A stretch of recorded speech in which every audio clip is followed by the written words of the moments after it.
Hare Krishna, welcome back to my channel. So friends, ಇವತ್ತಿನ ಒಂದು reading ನಿಮ್ಮ ವ್ಯಕ್ತಿಯ ಸೀಕ್ರೆಟ್ ಲವ್ ನೋಟ್ಸ್ ನಿಮಗೋಸ್ಕರ ಏನಿದೆ, ಅವರ ಒಂದು ರಹಸ್ಯ ಭಾವನೆಗಳು ಏನಿದೆ, ಅವರ ಒಂದು ಸ್ವೀಟ್ ಸಂದೇಶ ನಿಮಗೋಸ್ಕರ ಏನಿದೆ ನೋಡೋಣ. ಸೊ ವಿಡಿಯೋ ಜನರಲ್ ಆಗಿರುತ್ತೆ, ಕಲೆಕ್ಟಿವ್ ಆಗಿರುತ್ತೆ. ನಿಮ್ಮ ಜೊತೆ ರೆಸನೇಟ್ ಆದರೆ ಮಾತ್ರ ತಗೊಳ್ಳಿ. ಹಾಗೆ ಟೈಮ್ಲೆಸ್ ಆಗಿರುತ್ತೆ. ಯಾವಾಗ ಸ್ಕ್ರೀನ್ ಮೇಲೆ ನೋಡ್ತೀರಾ ಆವಾಗ ಇದು ನಿಮಗೆ ರೆಸನೇಟ್ ಆಗುವಂಥದ್ದು. ಪರ್ಸ್ನಲ್ ರೀಡಿಂಗ್ ಯಾರಿಗೆಲ್ಲ ಬೇಕೋ ಡಿಸ್ಕ್ರಿಪ್ಷನ್ ಇರುವಂತಹ ನಂಬರ್ಗೆ ನೀವು ಕಾಂಟ್ಯಾಕ್ಟ್ ಮಾಡಬಹುದು. ಓಪನ್ ಮೈಂಡೆಡ್ ಇಂದ ಈ ರೀಡಿಂಗ್ ನೋಡಿ. Take what resonates to you. So okay, let's start the reading. So first message ನಿಮ್ಮ ವ್ಯಕ್ತಿ ಕಡೆಯಿಂದ ಏನಿದೆ ಅಂತ ನೋಡೋಣ. Never forget how special you are to me. Okay, ಯಾವತ್ತೂ ಮರಿಬೇಡ ನೀನು ನನ್ನ ಲೈಫಲ್ಲಿ ಎಷ್ಟು ಸ್ಪೆಷಲ್ ಅನ್ನೋದನ್ನ ಅಂತ ಹೇಳ್ತಾ ಇದ್ದಾರೆ. Every song reminds me of you. ಪ್ರತಿಯೊಂದು ಸಾಂಗು ನಿನ್ನನ್ನೇ ನೆನಪು ಮಾಡುತ್ತೆ ನನಗೆ. ಮ್ಯೂಸಿಕ್ನ ತುಂಬಾ ಇಷ್ಟಪಡ್ತೀರಾ ಅಂತ ಹೇಳ್ಬಹುದು. ಸಾಂಗ್ಸ್ನ ತುಂಬಾ ಜಾಸ್ತಿ ಕೇಳ್ತೀರಾ, ಅಥವಾ ನಿಮ್ಮಲ್ಲಿ ಕೆಲವರು ಸಿಂಗರ್ ಕೂಡ ಆಗಿದ್ದೀರಾ ಆ್ಯಂಡ್ ನಿಮ್ಮ ಧ್ವನಿನಲ್ಲಿ ಈ ವ್ಯಕ್ತಿ ಹಾಡನ್ನ ಕೇಳೋದಕ್ಕೆ ತುಂಬಾನೇ ಇಷ್ಟಪಡ್ತಾರೆ ಅಂತ ಹೇಳ್ಬಹುದು. ಆ್ಯಂಡ್ ನಿಮ್ಮಿಬ್ಬರ ಒಂದು ಟೇಸ್ಟ್ನ ಅನುಸಾರವಾಗಿ ಒಂದು ಪ್ಲೇ ಲಿಸ್ಟನ್ನೇ ಮಾಡ್ಕೊಂಡಿದ್ದಾರೆ. ಅದನ್ನು ಯಾವಾಗಲೂ ಕೇಳ್ತಾ ಇರ್ತಾರೆ ಆ್ಯಂಡ್ ಆ ಸಾಂಗಿಂದ ನಿಮ್ಮ ಒಂದು ಪ್ರೆಸೆನ್ಸ್ನ ಅವರು ಫೀಲ್ ಮಾಡ್ತಾರೆ ಅಂತ ಹೇಳ್ಬೋದು. We need to work on our future plans now. Okay, first ನಮ್ಮ ಒಂದು ಫ್ಯೂಚರ್ ಬಗ್ಗೆ ಪ್ಲ್ಯಾನ್ ಮಾಡಬೇಕು. ಫ್ಯೂಚರಲ್ಲಿ ಏನೆಲ್ಲ ಇದೆ ಅದರ ಒಂದು ಪ್ಲ್ಯಾನಿಂಗ್ಸ್ ಕಡೆ ಗಮನ ಕೊಟ್ಟರೆ ಮುಂದೆ ನಾವು ಚೆನ್ನಾಗಿರಬಹುದು. ಸೊ ಪ್ರೆಸೆಂಟಲ್ಲಿ ಏನಾಗುತ್ತೆ ಏನು ಹೋಗುತ್ತೆ ಅನ್ನೋದಕ್ಕಿಂತ ಪ್ರೆಸೆಂಟಲ್ಲಿ ಇದ್ದು ಫ್ಯೂಚರ್ ಬಗ್ಗೆ ಪ್ಲ್ಯಾನ್ಸ್ ಕೂಡ ಮಾಡಬೇಕು. ಬರೀ ಅಥವಾ ಈ ಕ್ಷಣಕ್ಕೆ ನಾನು ನಿನ್ನ ಜೊತೆ ಮಾತಾಡಬೇಕು, ಈ ಕ್ಷಣಕ್ಕೆ ಅಟೆನ್ಷನ್ ಕೊಡಬೇಕು ಅಂದರೆ ಆಗೋದಿಲ್ಲ. ಸೊ ಇಬ್ಬರು ಕೆರಿಯರ್ ಕಡೆ ಫ್ಯೂಚರ್ ಕಡೆ ಕೂಡ ಗಮನ ಹರಿಸ್ಬೇಕು. ಎನಿ ಟೈಮ್ ಯಾವಾಗ್ಲೂ ಒಟ್ಟಿಗೆ ಮಾತಾಡ್ತಾ ಇರೋ ಕೆಲಸ ಬಿಟ್ಟು ಕೂಡೋದಕ್ಕೆ ಆಗೋದಿಲ್ಲ ಅನ್ನೋ ಅರ್ಥದಲ್ಲಿ ಈ ವ್ಯಕ್ತಿ ಹೇಳ್ತಾ ಇದ್ದಾರೆ. I want you so badly in my life but I don't know how to tell you this. Okay, ನನಗೆ ನೀನು ಬೇಕು ಆ್ಯಂಡ್ ಎಷ್ಟರ ಮಟ್ಟಿಗೆ ಬೇಕು ಅಂದರೆ ನೀನಿಲ್ಲದೆ ನನ್ನ ಲೈಫೇ ಇಲ್ಲ, ಅಷ್ಟರ ಮಟ್ಟಿಗೆ ಬೇಕು. ಆ ಪರಿಸ್ಥಿತಿನಲ್ಲಿ ನಾನಿದ್ದೀನಿ ಆ್ಯಂಡ್ ನಿನ್ನ ಬಿಟ್ಟು ಒಂದು ಕ್ಷಣನೂ ಇರೋಕ್ಕೆ ಆಗೋದಿಲ್ಲ ಅನ್ನೋ ಒಂದು ಮನಸ್ಥಿತಿ ನಂದಿದೆ. ಬಟ್ ಇದನ್ನು ಯಾವ ರೀತಿ ನಾನು ನಿಂಗೆ ಹೇಳ್ಕೋಬೇಕು, ಯಾವ ರೀತಿ ನಿಂಗೆ ಎಕ್ಸ್ಪ್ರೆಸ್ ಮಾಡಬೇಕು ಅಂತ ಗೊತ್ತಾಗಲ್ಲ. ಬಿಕಾಸ್ ನನಗೆ ಎಕ್ಸ್ಪ್ರೆಸ್ ಮಾಡೋದಕ್ಕೆ ಬರೋದಿಲ್ಲ. ಮೈಟ್ ಬಿ ಈ ವ್ಯಕ್ತಿ ಇಂಟ್ರೋವರ್ಟ್ ಇದ್ದಾರೆ ಅಂತ ಹೇಳ್ಬೋದು. ಅಷ್ಟಾಗಿ ಏನು ಮನಸ್ಸಿಗೆ ಅನಿಸುತ್ತೋ ಅದನ್ನು ಹೇಳ್ಕೊಳ್ಳೋದಿಲ್ಲ, ತುಂಬ ಟೈಮ್ ತೊಗೊಳ್ತಾರೆ ಓಪನ್ ಅಪ್ ಆಗೋದಕ್ಕೆ ಅಂತ ಹೇಳ್ಬಹುದು. Soon I ಗೋನ express my feelings. Okay, so one sided ಇದ್ದರೆ, ಫ್ರೆಂಡ್ಶಿಪ್ಪಲ್ಲಿದ್ದರೆ ಡೆಫಿನೆಟ್ಲಿ ಈ ವ್ಯಕ್ತಿ ಮತ್ತೆ ನಿಮಗೆ ಪ್ರಪೋಸ್ ಮಾಡ್ತಾರೆ ಅಂತ ಹೇಳ್ಬಹುದು. Calling you, texting you very soon. Okay, call message ಆದಷ್ಟು ಬೇಗ ಮಾಡ್ತೀನಿ ಅಂತಿದ್ದಾರೆ. I am sorry for hurting you. ನಿನಗೆ ದುಃಖ ಕೊಟ್ಟಿದ್ದಕ್ಕೆ ನನ್ನ ಕ್ಷಮಿಸು, ನಿನಗೆ ನೋವು ಕೊಟ್ಟಿದ್ದಕ್ಕೆ ನನ್ನ ಕ್ಷಮಿಸು ಅಂತಿದ್ದಾರೆ. Okay, I spy on you. So ನಿಮ್ಮನ್ನು ಇವರು ಸೀಕ್ರೆಟ್ ಅಕೌಂಟಿಂದ ಸ್ಪೈ ಮಾಡ್ತಾ ಇದ್ದಾರೆ ಅಂತ ಹೇಳ್ಬೋದು. ಯಾವಾಗಲೂ ನಿಮ್ಮ ಮೇಲೆ ಒಂದು ಕಣ್ಣಿಟ್ಟಿರ್ತಾರೆ.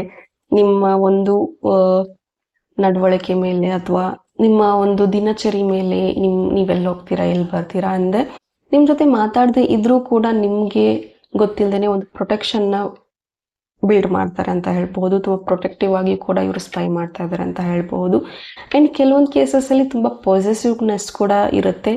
ತುಂಬ ಅತಿಯಾದಂಥ ಪಾಸಿಟಿವ್ನೆಸ್ ಅಥವಾ ನಿಮ್ಮನ್ನ ಕಳ್ಕೊಳ್ತೀನಿ ಅನ್ನೋ ಭಯದಿಂದನೂ ಕೂಡ ಅವರು ನಿಮ್ಮನ್ನ ಸ್ಪೈ ಮಾಡ್ತಾ ಇರುವಂಥದ್ದು ಇರಬಹುದು. I need to sort things out first before I can come to you.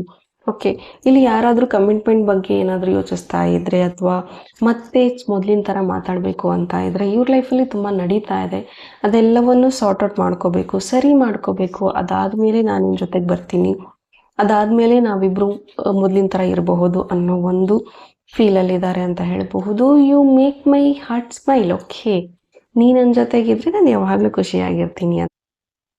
I feel you are my soulmate. Okay, ನೀವು ಅವರ ಒಂದು ಸೋಲ್ಮೇಟ್ ಅನ್ನೋ ಒಂದು ಫೀಲಲ್ಲಿ ಇವರಿದ್ದಾರೆ ಅಂತ ಹೇಳಬಹುದು. It's time for me to heal now. Okay, ಯಾವುದೋ ಒಂದು ಘಟನೆಯಿಂದ ಇವರ ಮನಸ್ಸು ತುಂಬ ವಿಚಲಿತವಾಗಿದೆ ಅಂತ ಹೇಳ್ಬಹುದು, ಡಿಸ್ಟರ್ಬ್ ಆಗಿದೆ ಅಂತ ಹೇಳಬಹುದು. ಆ ಒಂದು ಕಾರಣಕ್ಕೆ ಇವ್ರಿಗೆ ಹೀಲ್ ಆಗಬೇಕು ಅಂತ ಅಂದ್ಕೊಳ್ತಾ ಇದ್ದಾರೆ. ಸೊ ಇದರಿಂದಾಗಿ ಮೆಡಿಟೇಷನ್ ಪ್ರಾಕ್ಟೀಸ್ ಕೂಡ ಮಾಡ್ತಾ ಇದ್ದಾರೆ ಅಥವಾ ಜರ್ನಲಿಂಗ್ ಮಾಡ್ತಾ ಇದ್ದಾರೆ ಅಂತ ಹೇಳ್ಬಹುದು. I am dreaming about you. ನಾನು ನಿನ್ನ ಬಗ್ಗೆ ಕನಸು ಕಾಣ್ತಾ ಇದ್ದೀನಿ. Past life connection, karmic relation. ಕೆಲವ್ರದ್ದು ಇಲ್ಲಿ ಪಾಸ್ಟ್ ಲೈಫ್ ಕನೆಕ್ಷನ್ ಕೂಡ ಇದೆ, ಇನ್ನು ಕೆಲವ್ರದ್ದು ಕಾರ್ಮಿಕ್ ರಿಲೇಷನ್ ಇದೆ. ಹೀಗಾಗಿ ಆನ್ ಆ್ಯಂಡ್ ಆಫ್ ಕನೆಕ್ಷನ್ಸ್ ಕೂಡ ಇದೆ. ಆ್ಯಂಡ್ ಈ ಒಂದು ರಿಲೇಷನ್ಶಿಪ್ಪಲ್ಲಿ ನಿಮ್ಮಿಬ್ಬರಿಗೂ ತುಂಬ ಕಲಿಯೋಕ್ಕಿದೆ. ಸೊ ನಿಮ್ಮ ಸೆಲ್ಫ್ ವರ್ತ್ನ ನೀವು ಕಲಿಯೋದಕ್ಕಿದೆ.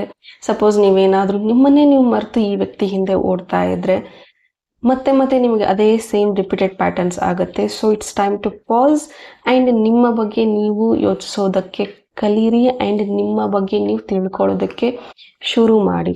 ಓಕೆ. ಆ್ಯಂಡ್ ಸಮ್ಟೈಮ್ಸ್ ಈ ಪ್ರೀತಿನಲ್ಲಿ ಏನಾಗುತ್ತೆ ಗೊತ್ತಾ, ಒಬ್ಬರು ನಾವು ಇಷ್ಟಪಡ್ತಾ ಇದ್ದೀವಿ, ಫ್ರೆಂಡ್ಶಿಪ್ ಆಗಲಿ ರಿಲೇಷನ್ಶಿಪ್ ಆಗಲಿ ಯಾವುದೇ ಒಂದು ಸಂಬಂಧ ಆಗಲಿ, ನಾವು ತುಂಬ ಕೊಡೋದಕ್ಕೆ ಶುರು ಮಾಡ್ತೀವಿ ಆ್ಯಂಡ್ ನಮ್ಮನ್ನು ನಾವು ಮರೆಯೋದಕ್ಕೆ ಶುರು ಮಾಡ್ತೀವಿ.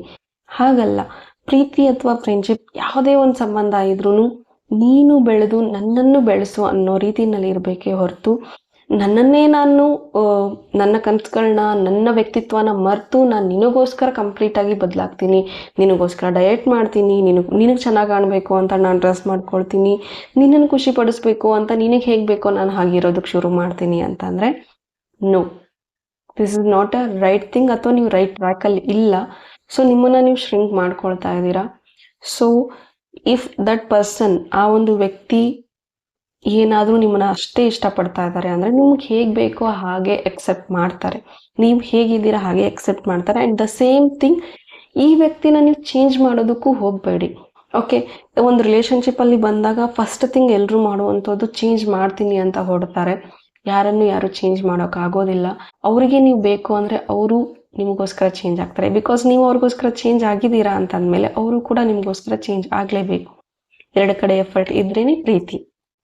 I love you so much, you are my whole world, I will always love you.